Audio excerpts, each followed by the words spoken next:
নমস্কার, কেমন আছো সকলে? আমার প্রিয়জনেরা, আমার মিষ্টি বন্ধুরা, আমার ভাই বোনেরা সকলে ভালো আছো তো? আর অবশ্যই জানাবে কেমন আছো। আরেকটি ভিডিওতে তোমাদের সকলকে ওয়েলকাম। যাই, ও দাঁড়াও, তোমাকে নকুল দানা দেবো। হ্যাঁ, এটা তো মিষ্টি। এ দেখো, দেখাচ্ছে একটুখানি মুখের সামনেটা পেটে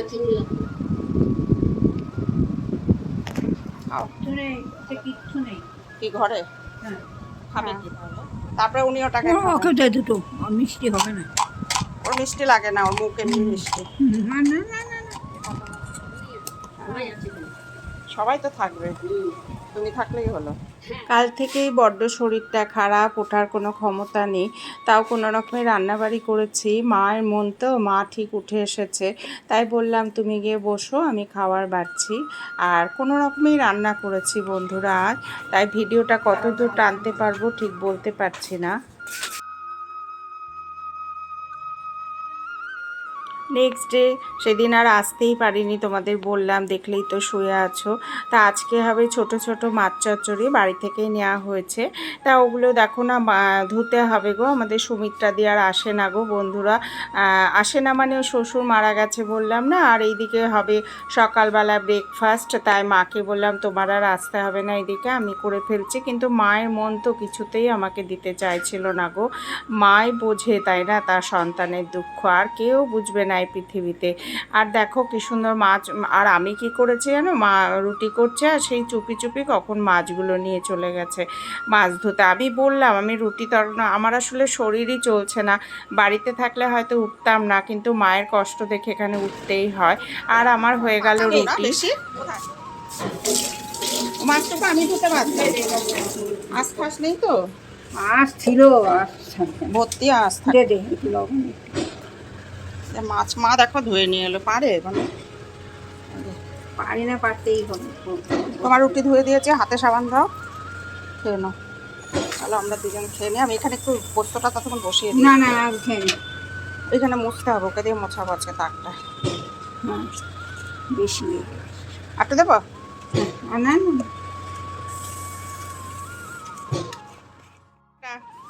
ওটা ঠেকে নাও। হ্যাঁ, বলে বলে দিতে হয়, শব্দে আসলে পারেই না। আসলে আমার জীবন শেষ হয়ে যাবে। বউটা না অনেকটা কমজোরি, হার্টের রোগ আছে, সেমনি কাজ করতে পারে না সুমিত্রাদির মতো। আর এইদিকে আমার আলুর চচ্চড়ি হয়ে গেছে বন্ধুরা। মা বলছে খুব পাতলা ঝোল রেখেছিস, পিন্টু খেতে চায় না এমনি ঝোল। তাই বললাম ঠিক আছে, আমি শুকিয়ে দেবো একটু। তা মাকে একটু ঝোল দিয়ে দেবো, কেননা মায়ের আবার রুটিটা ভিজিয়ে খেতে হবে। তাই মায়ের আর আমার রুটির তরকারিটা বেড়ে নিই। হ্যাঁ, পটর পটর কথা বলে, লক্ষ্মীদের কাছে পারে না। দেড়টাতে দুটো খেতে পারবো না, এই দুটোই খাও। এত ঝোল কিন্তু পছন্দ করে না। একটু শুকিয়ে নেবো। খাবার নিয়ে যাচ্ছেন, খাচ্ছে। মায়ের হাতে গন্ধ মাছের, ওই দিয়েই খাবেন উনি। না ইয়ে করো, একটা আম দিয়ে খাও। আমি আর এবার তো চলে এলাম মায়ের সঙ্গে খেতে। মা আর আমি, মা মেয়ে সুন্দর একটা মুহূর্ত দুজনে গল্প করতে করতে খেলাম। আর এইদিকে তো একটুখানি পোস্ত করব, ঝিঙে পোস্ত অপূর্ব হয়েছিল বন্ধুরা। আর এইদিকে কি হয়েছে জানো তো বন্ধুরা, আজকে যেহেতু আমার শরীরটা খারাপ, মা তো চুপি, মানে আমি এইদিকে কিছু করতে গেলে ওইদিকে উনি ঢুকে যাচ্ছেন, কিন্তু ওনার তো শরীরটা ভালো না, সেটা তো দেখতে হবে তাই না? অসুস্থলে মাথাটা ঘুরে, তাই জন্য বলে এই যে তুমি যে বসো না, এই যে এমনি করলে দেখবা মাথার ভারটা মাটির দিকে টানে, আমার টানে, ওই জন্য মাথার ভারটা সব থেকে বেশি।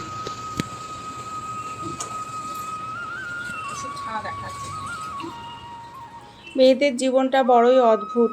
যে বাড়িতে জন্ম, বেড়ে ওঠা, ভালো লাগা, মন্দ লাগা, খারাপ লাগা, বিয়ের পর সেই বাড়িরই অতিথি। আর জীবনের সাথে লড়তে লড়তে না বড্ড পরিশ্রমী মানুষও একসময় ক্লান্ত হয়ে পড়ে গো। যেমন আমার অবস্থা এখন তাই হয়েছে। আর দেখবে পাশের সাথীটা যদি ভালো হয়, শক্ত করে হাতটা ধরে না, তখন পরিশ্রান্ত শরীরে একটু শান্তির খোঁজে না, মাথাটা এলিয়ে দেওয়ার মতনও একটা শক্ত কাঁধের দরকার হয়ে পড়ে, তাই না বলো বন্ধুরা? কারা আমার সঙ্গে একমত তোমরা কিন্তু জানাবে অবশ্যই। কিন্তু আমার সেই কাঁধটা নেই গো শক্ত, কেননা কি বলবো আর নিজের সংসারের কথা। আর আর তখন কি মনে হয় জানো তো, নিজেকে মনে হয়, বললামই তো একটাই কথা, বড্ড একঘেয়েমু আর ক্লান্ত লাগে মাঝে মাঝে। জীবনযুদ্ধে বড্ড একা ওই জন্য আমি, জানো। আর ওই জন্য মাঝে মাঝে রিল্যাক্সেশনের জন্য মায়ের কাছে চলে যায়। আর মায়ের কাছে গেলে ভালোও লাগে, কিছুটা সময় তো মায়ের সঙ্গে কাটানো যায়। কৃষ্ণাদি এসেছে, মা তাই বলছে ওর শরীরটা ভালো না আর জোর করেই রান্নাঘরে ঢুকে। আমি বললাম স্যার আমি আস্তে আস্তে করি। উনি একজন পেশেন্ট, উনি করবেন রান্না। কি করবো আমি বলো, আমি সকালে এই তো হয়ে গেল রান্না, আগে বাড়ি থেকে নিল। হ্যাঁ, চিত্তদা। তোমার জ্বর হয়েছিল? জ্বর ভেতরে ভেতরে এখনো আছে, তাই নিয়ে তো চলছে। কালকে তো আমারও জ্বর ছিল, আজকে আবার জ্বর নেই। ওর জ্বর, জ্বর। কাল তো বড্ড জ্বর ছিল, আজ উঠেছে তাও বন্ধু।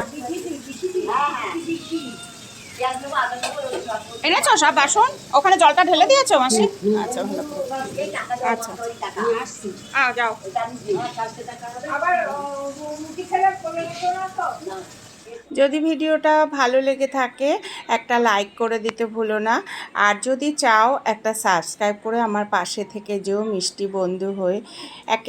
কেন বলো তো, এক একজনের এক এক রকম ইয়ে, তো আমার জন্য যেন মনে হয় যে একটা সাবস্ক্রাইব করলে তোমরা আমার পাশে থাকলে আমি একটুখানি এগিয়ে যেতে সাহায্য পাবো।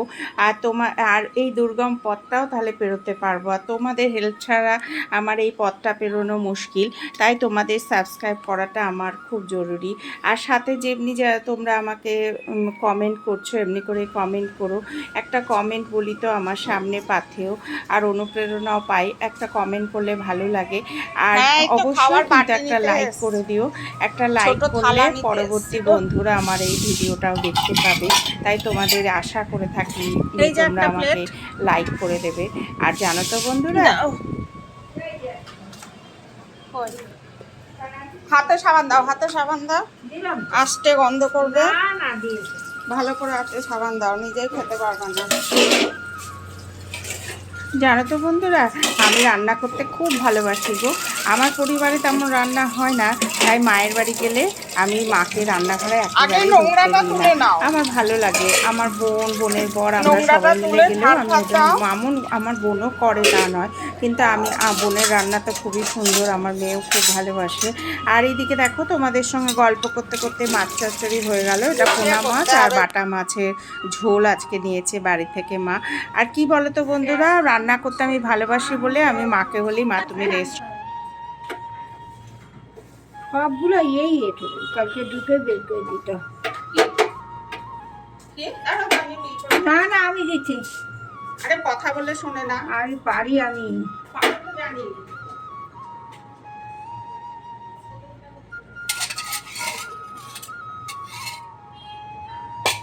বটল ওই ঘরে।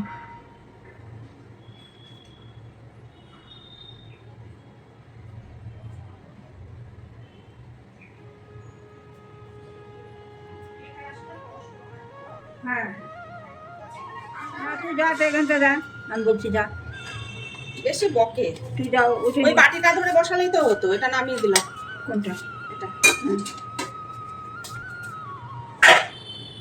এটাও নামিয়ে দেবো, সারা সেটা একটু। হ্যাঁ দিয়ে দাও কেমন।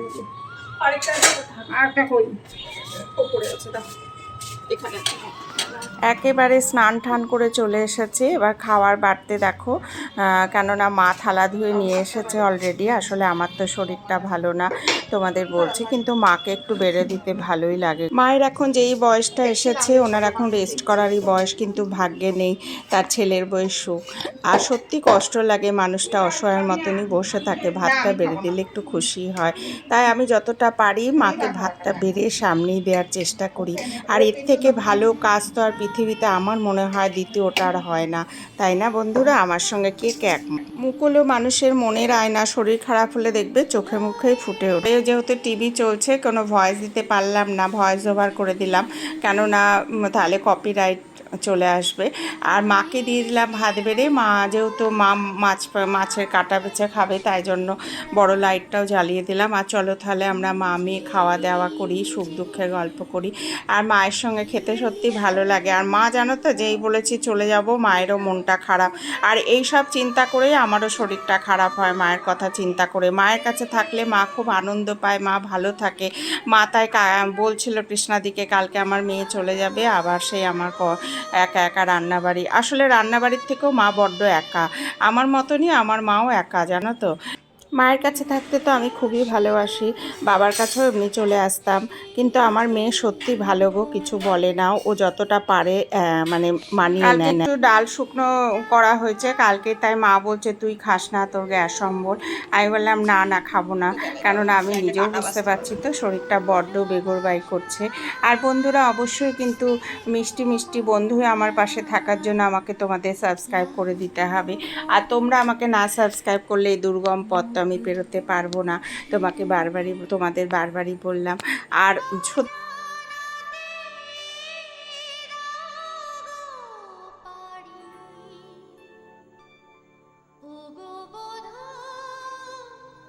তো জল ঠাল ভরলাম, অনেক কিছুই করলাম, এবার একটু রেস্ট নেব, শরীরটা একদমই চলছে না বললাম না। আর মুখটা দেখেই তোমরা বুঝতে পারছো। আর দেখবে মুখ হলো মনের আয়না, শরীরে কষ্ট মনে দুঃখ থাকলে মুখই বলে দেয়, তাই না?